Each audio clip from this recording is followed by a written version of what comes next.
Convido a igreja para se colocar de pé para a leitura da palavra de Deus, Efésios capítulo 2. Vamos ler dos versículos 1 até o 10. Do pecado para a salvação pela graça.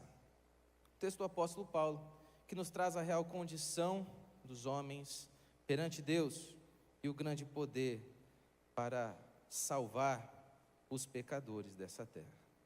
Ele vos deu vida, estando vós mortos nos vossos delitos e pecados, nos quais andastes outrora, segundo o curso deste mundo, segundo o príncipe da potestade do ar, do espírito que agora atua nos filhos da desobediência, entre os quais também todos nós andamos outrora, segundo as inclinações da nossa carne, fazendo a vontade da carne e dos pensamentos. E éramos por natureza filhos da ira, como também os demais. Mas Deus, sendo rico em misericórdia, por causa do grande amor com que nos amou, e estando nós mortos em nossos delitos, nos deu vida juntamente com Cristo. Pela graça sois salvos. E juntamente com Ele, nos ressuscitou e nos fez assentar nos lugares celestiais em Cristo Jesus, para mostrar nos séculos vindouros a suprema riqueza da sua graça em bondade para conosco, em Cristo Jesus. Porque pela graça sois salvos, mediante a fé, e isto não vem de vós, é dom de Deus, não de obras, para que ninguém se glorie, pois somos feitura dele, criados em Cristo Jesus para as boas obras, as quais Deus de antemão preparou para que andássemos nelas. Muito obrigado, Deus, pela tua palavra. Obrigado pela reunião dos teus filhos aqui nesta noite. Obrigado, Deus, por cada família que está aqui representada. Obrigado por esta igreja, obrigado por esta cidade, obrigado pelo estado e pelo nosso país. Obrigado, Senhor Jesus, pela tua obra em nossas vidas, que nós possamos agora entender melhor a tua palavra. Por favor, te pedimos que apesar de nós e mediante as nossas limitações, apesar delas, o Senhor se compadeça de nós neste momento. O Senhor nos abençoe no nosso entendimento, para que nós possamos conhecer cada vez melhor quem é o Senhor, o Deus da palavra. Ó Deus, abençoa-nos e nos encontra aqui nesta noite. Oramos com o perdão dos nossos pecados, no nome do Senhor Jesus Cristo. Amém. Pode se assentar, querido, ficar à vontade. Paulo estava preso em Roma quando enviou essa carta, então, à igreja de Éfeso.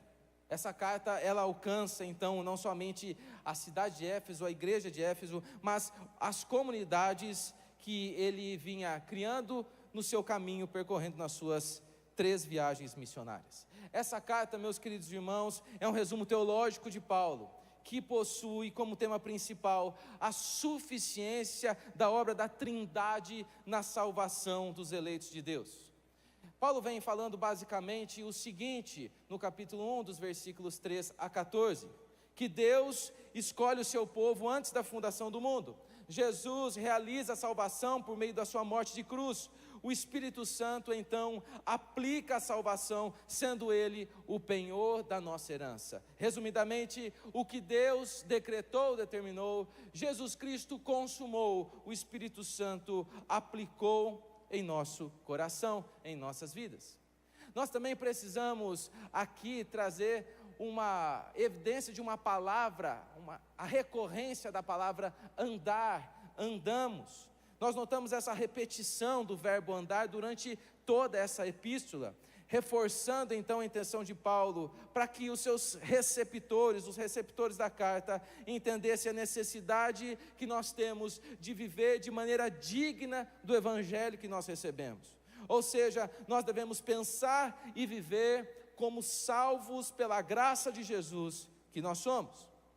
Paulo também, ele quer deixar claro que não somente importa saber sobre a obra da redenção, ouvir falar sobre a obra da redenção, não apenas saber do fato histórico da morte de Jesus, mas é preciso, meus queridos irmãos, que eu e você vivamos essa transformação de vida que o Evangelho faz em nós, na nossa vida real. E esta é então a prática da santidade, é viver os atributos de Deus dignos da nova vida que nós herdamos em Cristo Jesus. Então, ele começa esse texto dizendo que o pecado separou absolutamente a humanidade do seu Criador. Dos versículos 1 a 3, nós temos então elencados uma sequência de fatos e adjetivos que nos mostram a grande distância que o pecado nos trouxe do nosso Deus.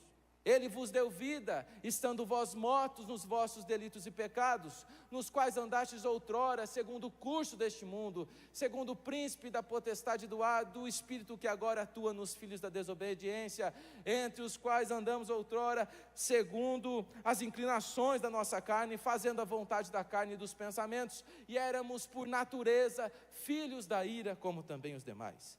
Paulo então usa de comparações, metáforas para ilustrar o tamanho do desvio que o pecado nos causou. E ele traça o painel de toda a humanidade com 5 adjetivos que eu gostaria de mostrar para vocês.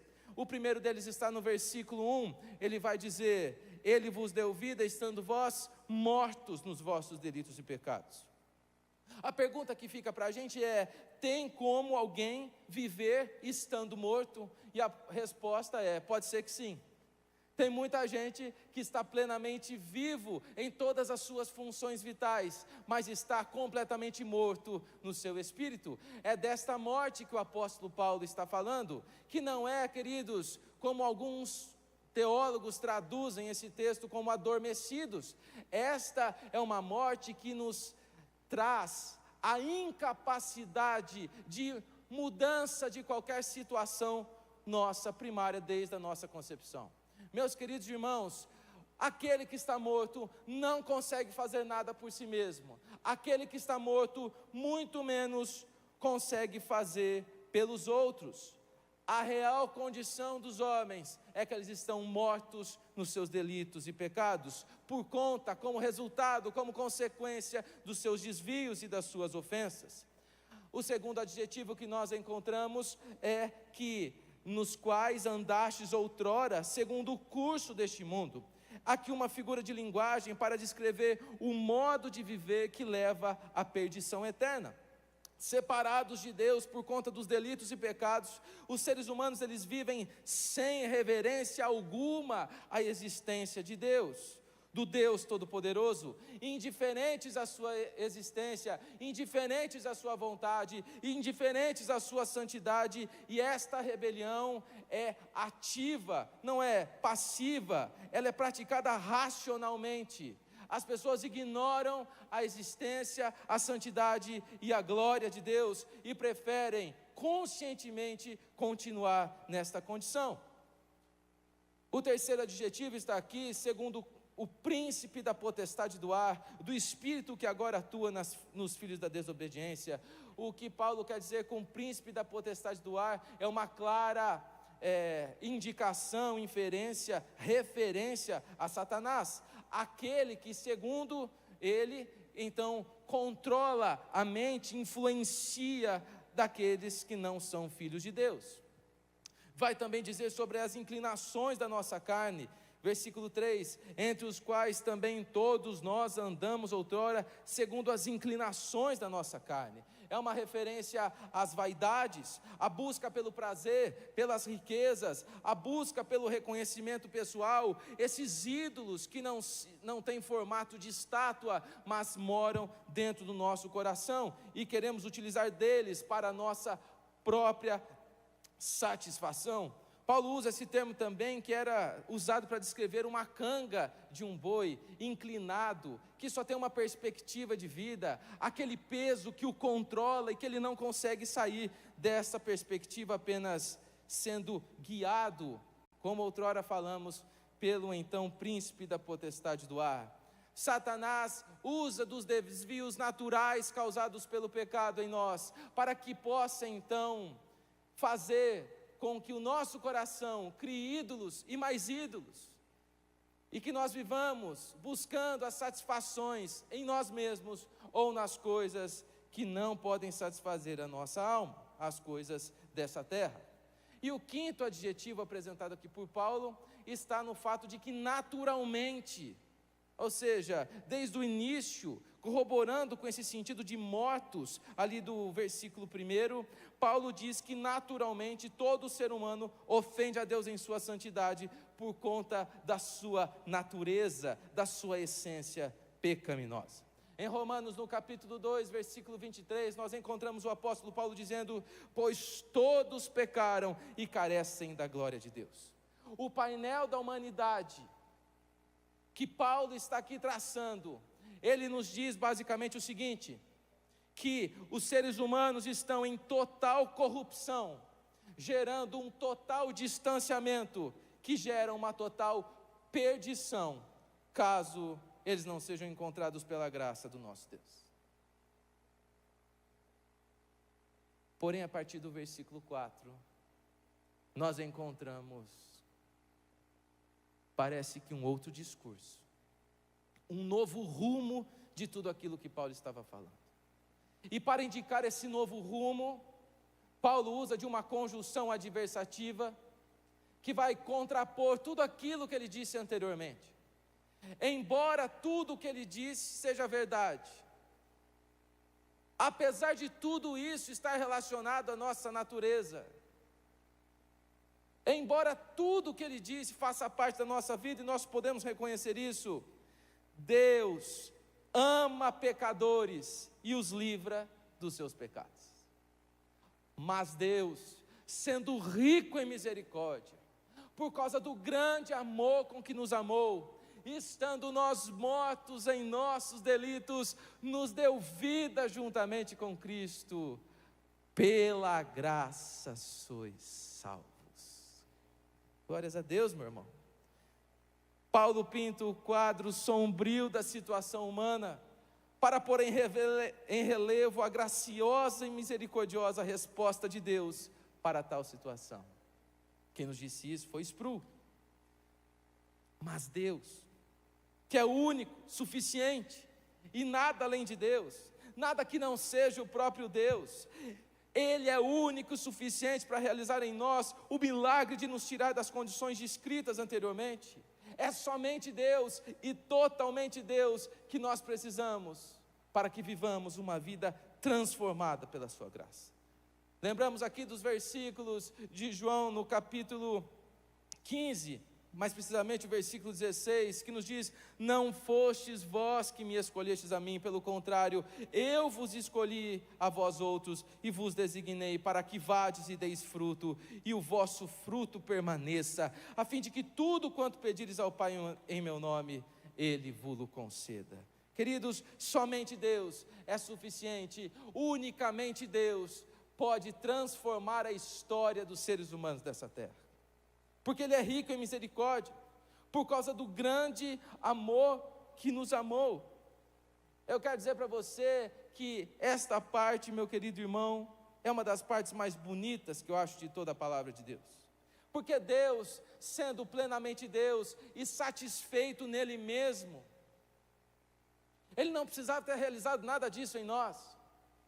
Nós compreendemos então que ganhamos, que recebemos um presente maravilhoso, magnífico, imensurável do nosso Deus. A graça de Deus é um grande presente que nós temos. Meus queridos irmãos, Deus sendo plenamente Deus, Deus não precisando realizar nada para que Ele fosse aprovado por alguém, Deus não precisa ser aprovado e ser reconhecido como Deus por ninguém. Ele é Deus, Ele é eterno, Ele é autoexistente, Ele é suficiente. Mas mesmo assim, porque Ele é rico em misericórdia, riquíssimo em misericórdia, ilimitado na sua misericórdia, por causa do grande amor, não o amor que Ele tem, não o amor que Ele é constituído, poderia ser isso, mas não é isso que está escrito, por causa do grande amor com que nos amou. Meu querido irmão,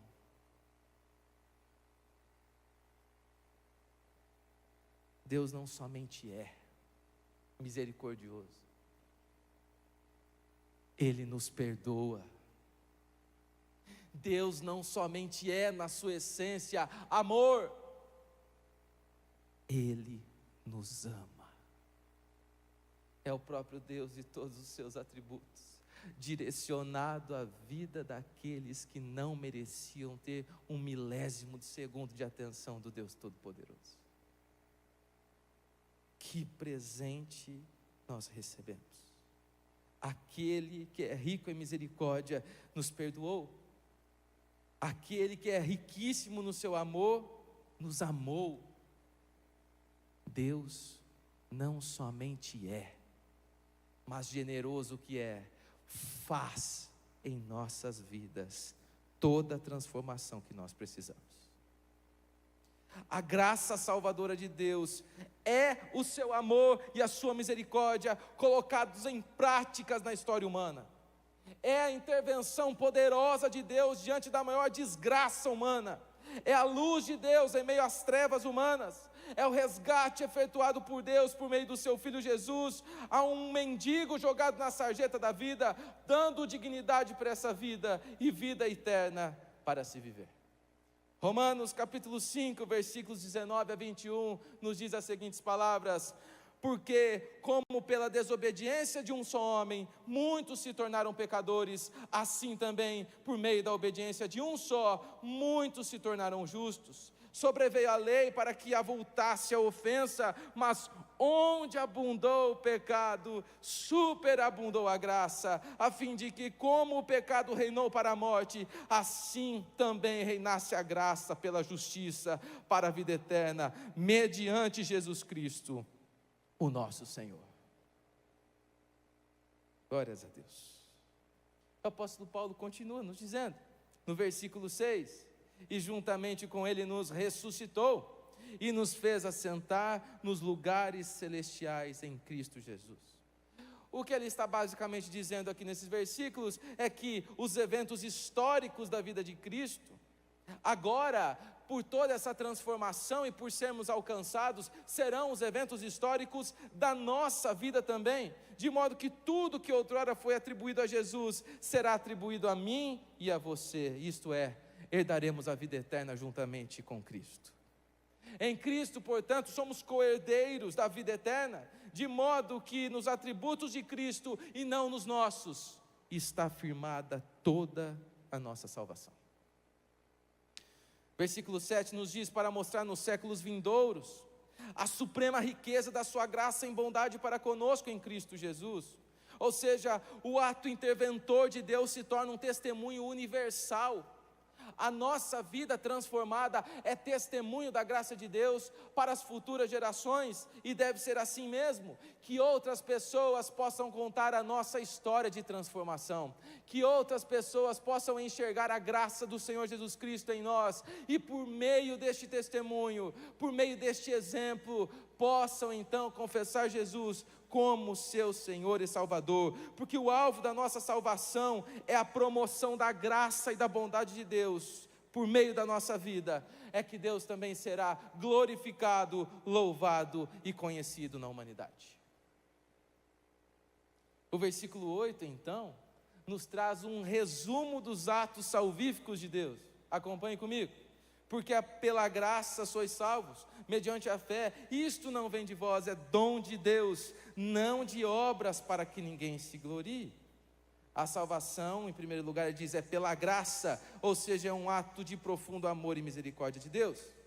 A salvação, ela é por meio da fé. A fé, então, ela não é o instrumento da salvação, mas é o veículo pelo qual ocorre a salvação.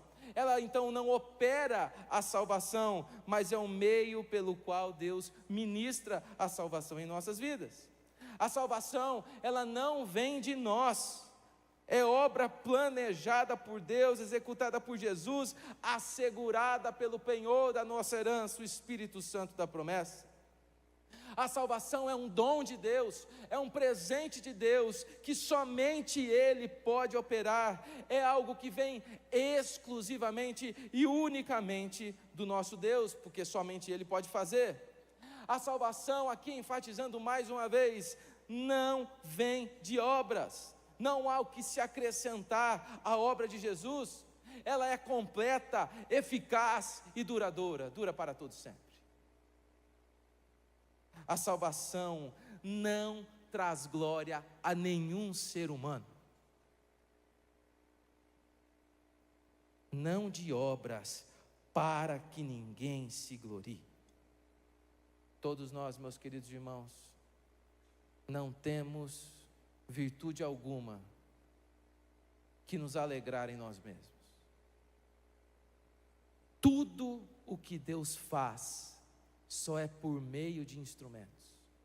Foi assim que Ele determinou. Mas toda a glória sempre será dada ao autor da nossa fé, sendo ela completamente planejada, executada e consolidada pela Trindade. Toda a glória ao Pai, ao Filho, ao Espírito Santo de Deus. Então o que faremos com tudo isso? Após entender que nós ganhamos um grandioso presente de Deus, após entender que os seres humanos têm jeito para Deus,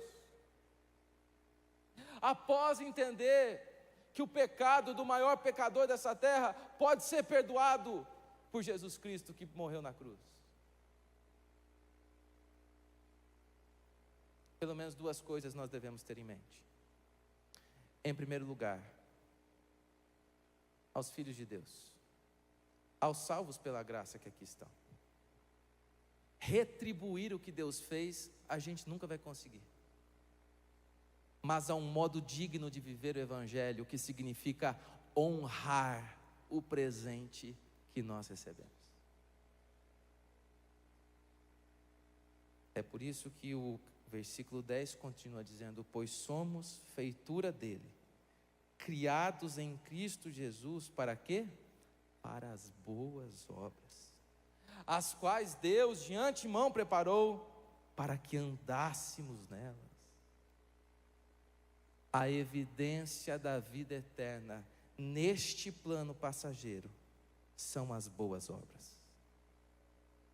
Você evidencia a sua salvação, você evidencia a graça de Deus por meio das suas boas obras.